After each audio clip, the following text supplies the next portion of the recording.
Welcome to Games from Folktales, a podcast that mixes historical research and tabletop role-playing settings. I'm your host, Timothy Ferguson.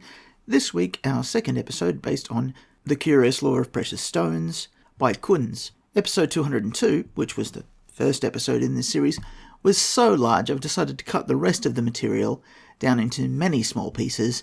Each piece will have details for 3 or 4 gemstones. That first episode, 202, contains plot hooks that suit all stones. This one, and the ones that follow, will suit the particular stones discussed. Agates. Kunz notes that the author of Lithica celebrates the merits of the agate in the following lines. Adorned with this, thou woman's heart shall gain, and by persuasion thy desire obtain, and if of men thou aught demand shall come, with all thy wish fulfilled rejoicing home. Kunz really likes Jacobean poetry. I'm not sure why. Also, this is a bit rapey, but moving on.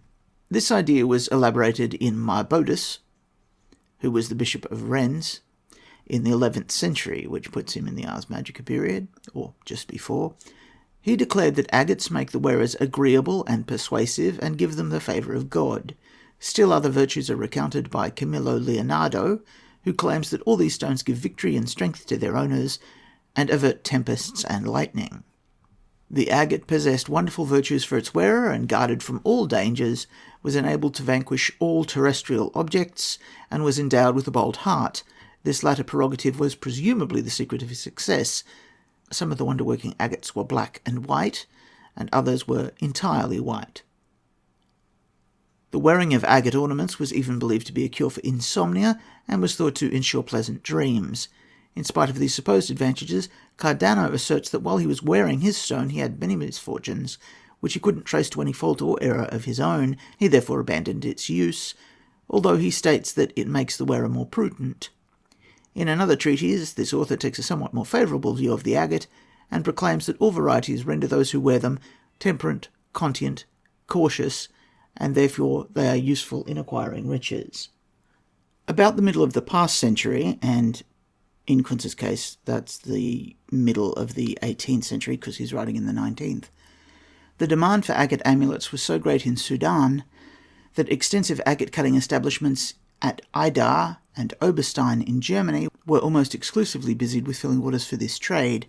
Brown or black agates having a white ring in the centre were chiefly used for the fabrication of these amulets, the white ring being regarded as a symbol of the eye. An engraving of a man in armour with bow and arrow on an iris stone protects from evil both the wearer and the place where it may be. Camillo Leonardo says that its many different varieties had different virtues, and he finds in this an explanation of the multiplicity of images engraved on the various kinds of agate, without realising that the true reason was this material lent itself more readily to artistic treatment than many other materials. So we'll leave behind the quotation of Kunz there. Agates turn up in many deposits in areas of volcanic activity in mythic Europe. The best agates are cut in Oberstein, which is ruled by the literal Lords of Stone, in an area I think might now be in the Rhine Tribunal, but which I'm fairly certain I accidentally claimed for Greater Alps in Sanctuary of Ice. The Lords of Stone are the ancestors of the Counts of Falkenstein, and I remember mentioning them because there is an old role-playing game of that name. Jasper and rock crystal are also found in abundance there.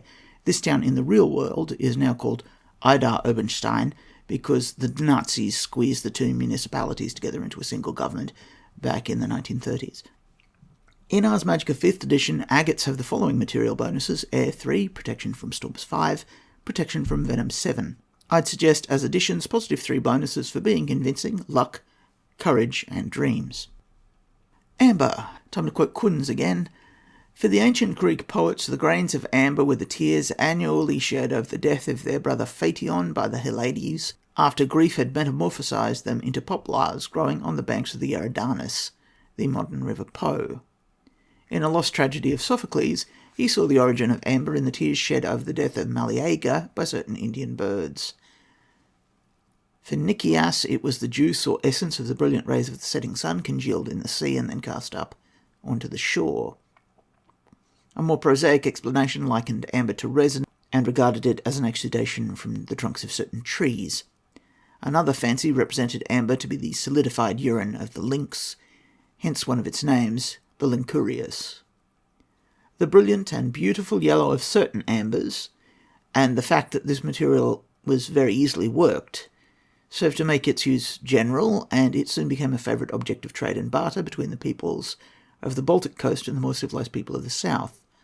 Schliemann found considerable amber from the Baltic in the graves of Mycenae, and frequent allusions to it in the works of Latin authors of the first and succeeding centuries testify to its popularity in the Roman world. Probably the earliest allusion in literature to the ornamental use of amber appears in the Odyssey, where we read, Eurymachus received a golden necklace richly wrought and set with amber beads that glowed as if with sunshine.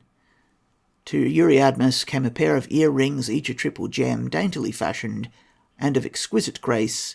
2 servants bore them. Amber, ingeniously carved into animal forms, has been discovered in tumuli at Indesen, Norway. These curious objects were worn as amulets, and the peculiar forms were supposed to enhance the power of the material, giving it special virtues, and rendering it of greater value and efficacy. Pieces of amber with singular natural markings were greatly esteemed, especially when those markings suggested the initials of the name of some prominent person. Thus we are told that Frederick Wilhelm I of Prussia paid to a dealer a high price for a piece of amber in which appeared his initials. The same dealer had another piece that had the initials of Charles XII of Sweden. When he received news of the king's death, he bitterly lamented having lost the opportunity of selling him his amber for a high price, but he was cleverly consoled by Nathaniel Sendal, the relator of the story, who easily persuaded the dealer that the markings could as well signify the initials of some other name. Sendal adduces this as proof that the letters read on such pieces of amber were as much the product of the observer's imagination as of the markings on the material. Those who secured amber mysteriously marked by nature's hand probably felt they'd obtained a talisman of great power, especially destined for their use. And now, to leave the quotation behind, I'd note that there are also folk tales that say a fairy princess's castle under the Baltic Sea was wrecked and that the pieces washed up on the shore. Amber is traded through much of Europe, and it's found in other places. The Tromare have a source, for example, in the Transylvanian Tribunal. Ars Magica 5th edition gives the material bonuses for amber as Corpus 3 and Controlling Movement 3. I'd suggest sunlight, animals modelled in the amber, persons whose names are modelled in the amber, trade, and controlling Baltic fairies, each of 3. The amethyst, back into quoting Kunz. While the special and traditional virtue of the amethyst was the cure of drunkenness, many other qualities were attributed to the stone in the 15th century. For Leonardo, it had the power to control evil thoughts, to quicken the intelligence, and to render men shrewd in business. An amethyst worn on the person had a sobering effect, not only upon those who had partaken too freely of the cup that intoxicates, but also upon those overexcited by the love passion. Lastly, it preserved soldiers from harm and gave them victory over their enemies, and was of great assistance to hunters in the capture of wild animals. The amethyst shared with many other stones the power to preserve the wearer from contagion. A bear, if engraved on an amethyst, has the virtue of putting demons to flight, and defends and preserves the wearer from drunkenness. Leaving behind the quotation in Ars Magica 5th edition, amethysts have material bonuses of hearing 2, wealth and mercantile 2, dreams 3, poisons 3, temperance 4, drunkenness 7, and violet amethysts have ascendancy over the masses 4, and drunkenness 7. I'd suggest bargaining, hunting, and bravery of 3 each. Beryl, and again to quote Kunz, Arnoldus Saxo, writing about 1220, dun dun dun, who is this guy? Is he a magus? I may have to track him down. After reciting the virtues of the beryl as given in Marbodus, after Evax and Isiodorus reports, in addition, the stone gave help against foes in battle or in litigation, and the wearer was rendered unconquerable and at the same time amiable, while his intellect was quickened and he was cured of laziness. In the old German translation of Thomas de Canterpe's De Proprietabilis Rerum, we read that the beryl reawakens the love of married people. A frog engraved on a beryl will have the power to reconcile enemies and produce friendship where there was discord. A hoopoe with a tarragon herb before it, represented on a beryl, confers the power to invoke water spirits and converse with them, as well as to call up the mighty dead and obtain answers to questions addressed to them. A hoopoe, by the way, is a type of bird found in Germany. Beryls are found in many places in Europe. Austria, Germany, Ireland, Norway, Russia, and Sweden all have large deposits. In Ars Magica 5th edition, beryls, or aquamarines, which are a type of beryl, have material bonuses for water of 3, and Chrysoberyl, which again is a beryl, has a score of 3 against malign corpus spells. I'd suggest controlling lawyers of 3. I'd also note the particularly useful engravings mentioned in this section. Bloodstones. Bloodstones look nothing like what I thought they looked like. I'm an Australian. I think we use the term for something else. Anyway, chemically, they're a sort of quartz, so they're usually actually a type of jasper. They have these little red inclusions which reflect light, and these give it the name of heliotrope or bloodstone. The little red inclusions are hematites, I think. Anyway, the main source near Mythic Europe is in Armenia, and Wikipedia mentions there's a source in Scotland, but I'm not sure how large it is or whether it was used in 1220. Time to quote some Kuns. The heliotrope or bloodstone is supposed to impart a reddish hue to water that it's placed within, so that when the rays of the sun fall on the water, they give forth red reflections. From this fancy was developed the strange exaggeration that this stone had the power to turn the sun itself blood red and to cause thunder, lightning, rain, and tempest. The old treatise of Damigeron relates this of the bloodstone, adding that it announces future events by producing rain and by audible oracles. Damigeron also declares that the bloodstone preserved the faculties and bodily health of the wearer, brought him consideration and respect, and guarded him from deception.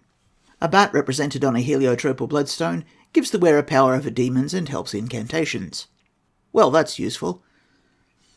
In the Leyden Papyrus, the bloodstone is praised as an amulet in the following extravagant terms. The world has no greater thing. If anyone have this with him, he will be given whatever he asks for.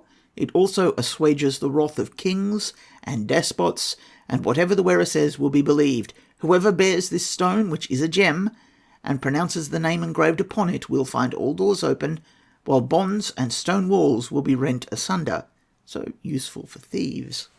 A historical instance of the use of the bloodstone to check a hemorrhage is recorded in the case of Giorgio Vasari, the author of the lives of the Italian painters of the Renaissance period. On a certain occasion, when the painter Luca Signorelli was placing one of his pictures at a church in Arezzo, Vasari, who was present, was seized by a violent hemorrhage and fainted away. Without a moment's hesitation, Signorelli took from his pocket a bloodstone amulet and slipped it down between Vasari's shoulder blades, and the hemorrhage is said to have ceased immediately. Robert Boyle, in his essay about the origins and virtues of gems, which was published in London in 1672, for any of you who are playing Magonomia, tells of a gentleman of his acquaintance who was of complexion extraordinary sanguine, and was much afflicted with the bleeding of the nose. A gentlewoman sent him a bloodstone, directing him to where it suspended from his neck, and from the time he put it on, he was no longer troubled with the malady. It recurred, however, if he removed the stone. Boyle objected this may be the result of imagination.